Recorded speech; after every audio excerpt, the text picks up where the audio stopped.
"Are you deaf, old man?" I said. "Move it." The voice, sharp and serrated, cut through the quiet hum of the barracks. Willie Pratt didn't flinch. At 81, he'd learned that the loudest noises were often the least threatening. He continued his work, guiding the wet mop in slow, overlapping arcs, the scent of bleach and pine rising from the freshly cleaned linoleum. The floor gleamed under the fluorescent lights, a perfect mirror of the ceiling above. The voice belonged to Petty Officer Thorne, a man carved from granite and impatience. He stood with 2 other SEAL candidates, all of them radiating the restless, predatory energy of caged lions. They were young, their muscles coiled like springs under their tight t-shirts, their faces still holding the arrogant certainty that the world was something to be conquered, not endured. "I've got a gear inspection in 10 and you're polishing the floor like it's the crown jewels," Thorne snapped, taking a step closer. His boots, spotless and black, stopped just shy of the wet floor, a small island of defiance in Willie's sea of clean. "This is a barracks, not a ballroom. Get your bucket and go." Willie finished his arc, his movements unhurried, economical. He straightened his back, a slow creaking process that seemed to annoy Thorne even further. Willie's eyes, a pale, washed-out blue, met the petty officer's. They were calm, observant, and held a depth that Thorne mistook for senility. "Almost done, son," Willie said, his voice a low, gravelly rasp. It wasn't defiant, merely factual. "I'm not your son," Thorne sneered. The other 2 candidates chuckled, a low rumble of pack-animal amusement. "I'm the guy telling you to get out of the way, now." The confrontation had drawn a small audience. A few other trainees, fresh from their morning run, lingered by their bunks, pretending to sort their gear while their eyes flickered toward the scene unfolding in the central corridor. This was Thorne's domain, and the old janitor had trespassed on his authority. Thorne was a star in the brutal constellation of basic underwater demolition/SEAL training. He was faster, stronger, and meaner than almost anyone else in his class.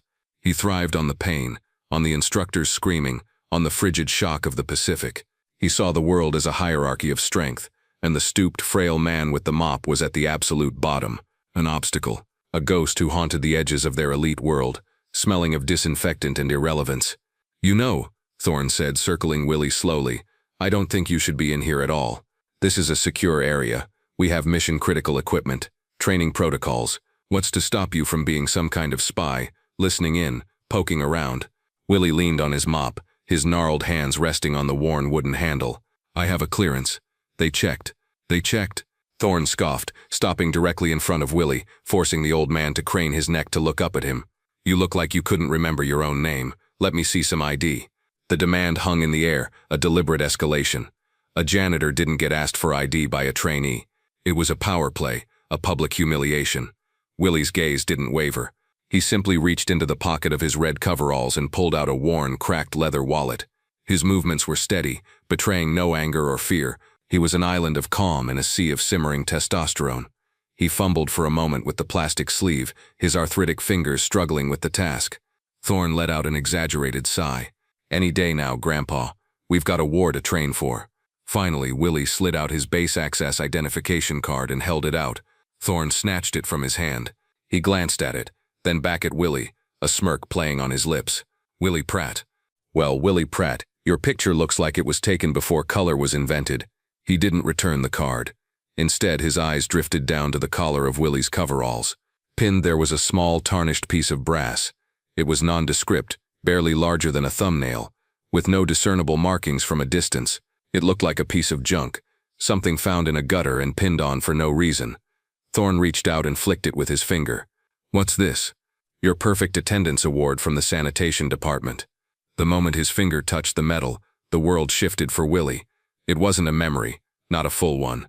It was a flash of sensations, a ghost of a life lived decades ago, the suffocating wet wool heat of a jungle canopy, the metallic tang of blood in his mouth, the rhythmic thumping of helicopter blades cutting through thick, humid air, the oppressive weight of a friend's body slung over his shoulder, the whisper of a dying man's last words against his ear, the glint of that same piece of brass, not tarnished then but new and gleaming, pressed into his palm by a hand that was already growing cold. It was over in a second, a phantom limb of a past he never spoke of. He blinked, the fluorescent lights of the barracks returning, bright and sterile. He was just an old man leaning on a mop. From a doorway across the hall, Master Chief McIntyre watched the scene unfold, his arms crossed over his chest. Mac was a living legend in the teams, a man who had been through the hell of Bud/ before Thorn was even born. He had a face like a roadmap of every war zone from the last 30 years, and eyes that missed nothing. He had seen Thorn's type before, strong, capable, but with an arrogance that was a liability, a cancer in a unit. But it wasn't Thorn's bullying that held Mac's attention, it was the janitor. He saw the old man's stillness, the utter lack of fear or indignation. It was a profound and unsettling calm, the kind Mac had only ever seen in men who had walked through the very worst of the fire and come out the other side made of something other than flesh and bone. He watched as Thorn flicked the pin on the old man's collar. Mac squinted, his eyes sharp. He couldn't make out the pin, but he recognized the man's posture. It was the posture of a man who was so fundamentally dangerous that he no longer had any need to prove it. Thorn, meanwhile, was enjoying his performance. He held Willie's ID hostage, dangling it between his thumb and forefinger. The crowd of trainees had grown. No one intervened. This was Thorn's show. "I'm thinking this ID might be fake," Thorn said, his voice loud enough for everyone to hear. "I think we need to have the MPs sort this out. A man your age, with your condition, you could be a security risk." He took another step, invading Willie's personal space, using his physical size to loom and intimidate. The air crackled with tension. Willie simply stood his ground, his pale blue eyes fixed on Thorn, his expression unreadable. Master Chief McIntyre had seen enough. He didn't step forward. He didn't shout. That would only give Thorn the satisfaction of a reaction. Instead, he quietly uncrossed his arms, pulled his phone from his pocket, and turned away, melting back into the shadows of the doorway. He scrolled through his contacts, past names labeled S2, Armory, and Rangemaster, until he found the one he was looking for. He pressed the call button and lifted the phone to his ear. The audience in the barracks was now convinced they were about to see an old man arrested, or at least hauled off for questioning. They were about to witness the peak of Thorn's dominance. They and Thorn himself had no idea that help was already on the way. They didn't know that Master Chief McIntyre's call wasn't going to the military police on base. It was going to a number he hadn't dialed in over 5 years. A direct line. "Sir," Mac said, his voice low and urgent, keeping it out of earshot of the drama in the hall. "It's McIntyre. Sorry to bother you, but you're not going to believe this. I'm at the Bud/Barracks, and I think I'm looking at Willie Pratt." There was a pause on the other end of the line. "Yes, sir," Mac continued, his eyes glancing back at the scene. "The Willie Pratt. He's cleaning the floor." The response on the other end of the line was immediate and explosive. Mac listened for a moment, his expression grim. "Yes, sir.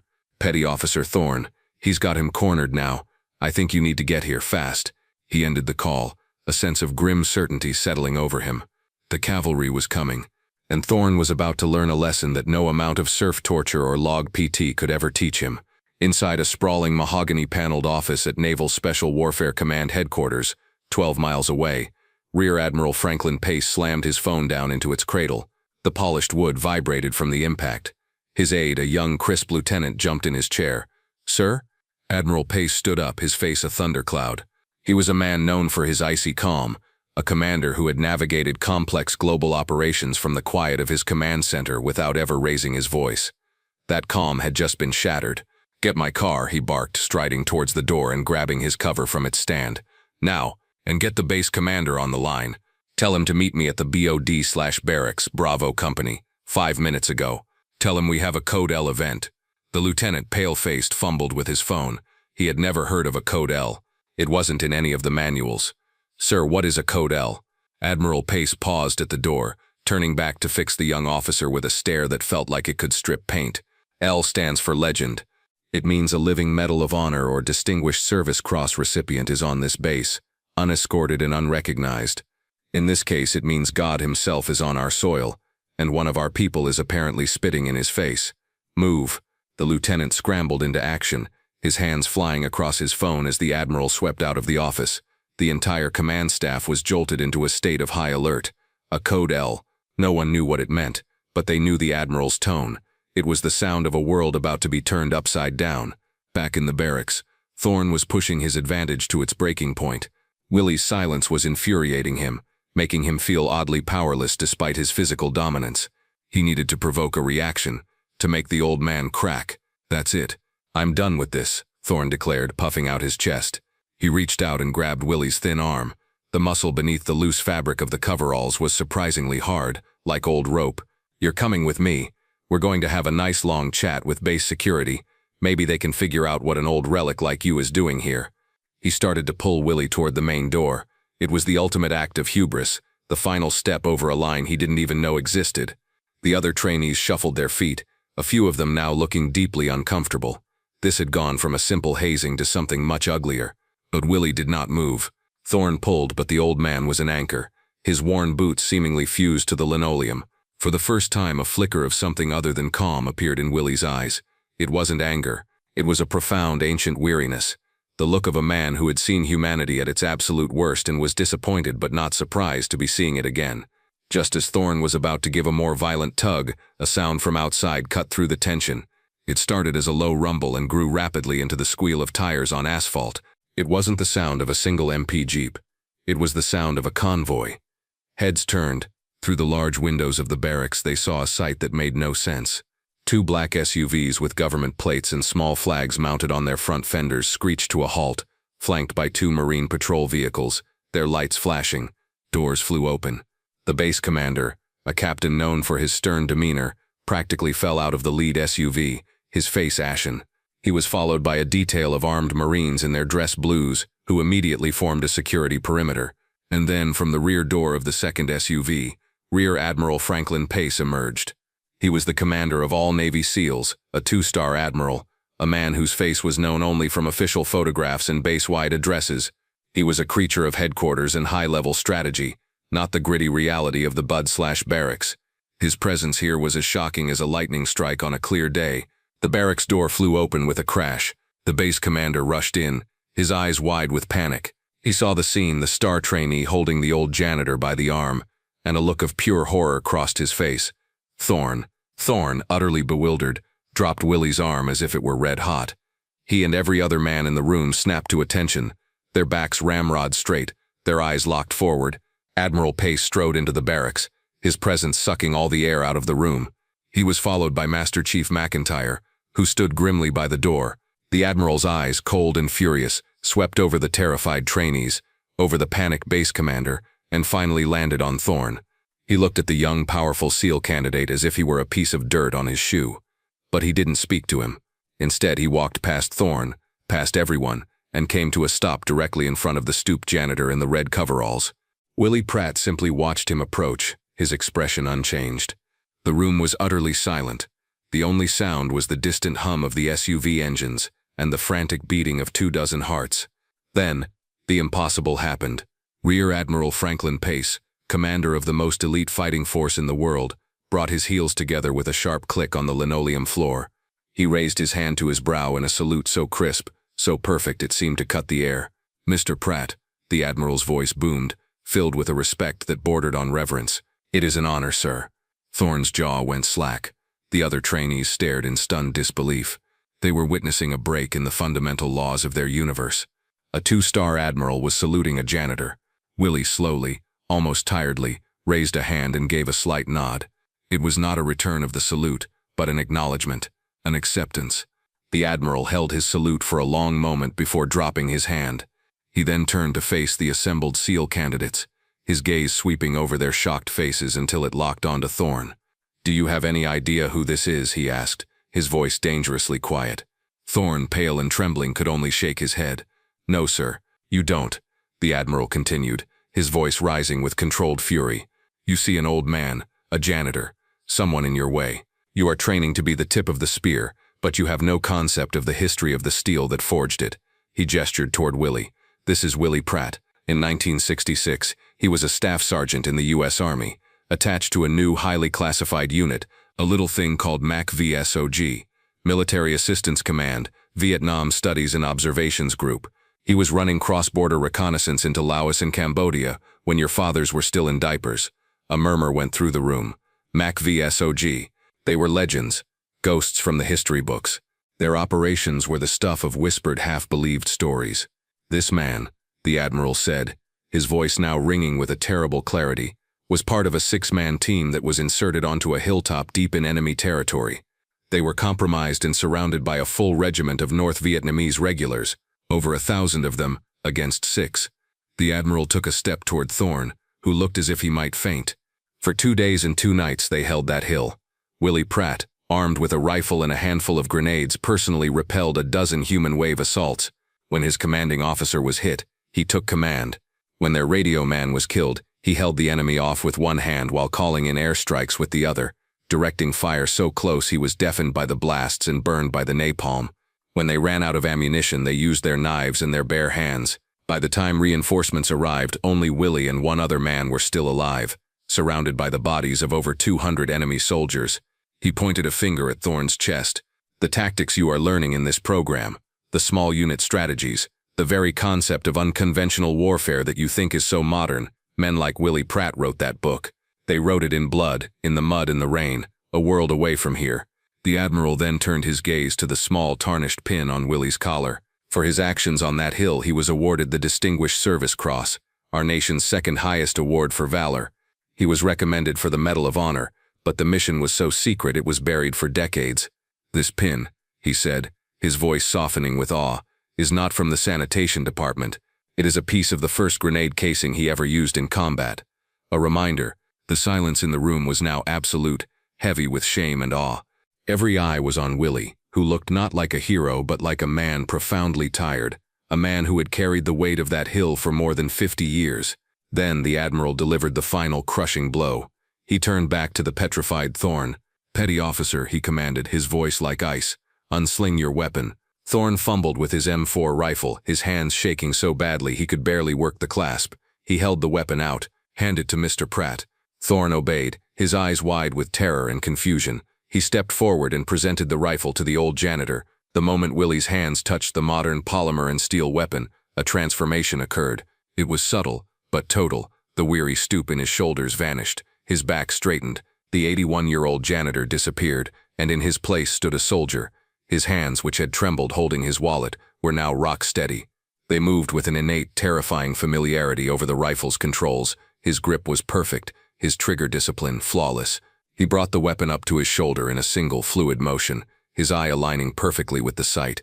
He checked the magazine, worked the charging handle, and scanned the room, his gaze sweeping over the trainees with an intensity that made them feel like targets. He did it all in less than 2 seconds. It was a display of economy and purpose that no amount of training could replicate. It was instinct. It was mastery. He held the pose for a heartbeat, a silent, powerful lesson for every man in the room. Then, with the same fluid efficiency, he made the weapon safe, ejected the magazine, and handed it back to a ghostly white Thorne. The Admiral let the lesson sink in before he spoke again, his voice a low growl directed at Thorne.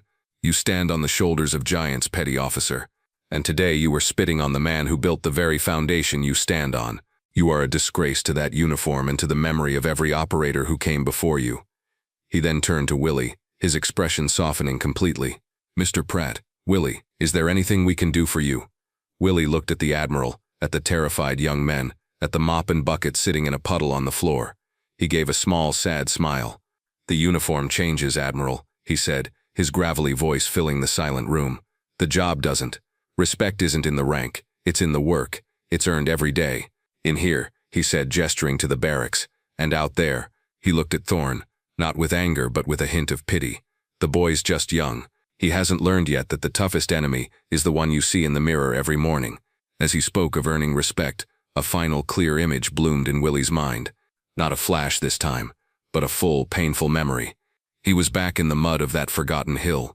His friend, a young sergeant named Danny, was dying in his arms. The battle was over, the silence deafening. Danny, with his last breath, had pressed the small piece of brass into Willie's hand. It was from the grenade that had saved them during the first assault. "Don't let them forget us, Willie," Danny had whispered, his eyes already losing focus. "Don't let them forget this place." Willie had closed his hand around it, the metal still warm, and had made a silent promise. The fallout was swift and decisive. Petty Officer Thorne was not kicked out of the SEAL program. Admiral Pace, in a moment of wisdom, decided that would be too easy. Instead, Thorne was recycled. He was sent back to day 1, week 1 of Bud/S, forced to start the entire grueling 6-month ordeal all over again. It was a profound humiliation, a public declaration of his failure not of body, but of character. He would have to earn his way back, inch by painful inch, under the watchful eyes of instructors who now knew his story. For the institution, the change was more significant. Admiral Pace mandated a new addition to the Bud/S curriculum. It was a non-negotiable history course, taught by Master Chief McIntyre himself, focusing on the origins of naval special warfare and its roots in the shadowy operations of units like MACV-SO. The first lecture was titled, simply, The Legacy of Willie Pratt. An oversized framed photograph of a young Staff Sergeant Pratt in Vietnam was hung in the main hall of the training center, a permanent reminder to every candidate of the history they were inheriting. The base offered Willie a formal apology and a quiet pension increase, which he politely accepted, but he didn't quit his job. The next day he was back in the barracks with his mop and bucket, the floors gleaming under his slow, steady care. His presence, however, had changed. He was no longer an invisible old man. The trainees spoke to him with a quiet, reverent respect. They held doors for him. They asked him if he needed anything. They saw him not as a janitor, but as a living monument. Weeks later, a much-changed Thorne, now a lowly trainee again, gaunt and humbled from the brutal re-immersion into Hell Week, saw Willie sitting alone in the mess hall, slowly eating his lunch. After a long moment of hesitation, Thorne picked up his tray, walked over and stood before the old man's table. Willie looked up, his pale blue eyes questioning. Thorne swallowed hard, the arrogance long since scoured out of him. "Mr. Pratt," he said, his voice quiet, almost a whisper. "Sir, could you tell me about Danny?" Willie looked at the young man for a long time. He saw the shame in his eyes, but also a flicker of genuine curiosity, of a desire to understand. He gave a slow nod and gestured to the empty chair across from him. "Sit down, son," Willie Pratt said. "Let me tell you about a real hero. If you were moved by Willie's story, please like this video, share it with someone who respects our veterans, and subscribe to Veteran Valor for more tales of unassuming heroes."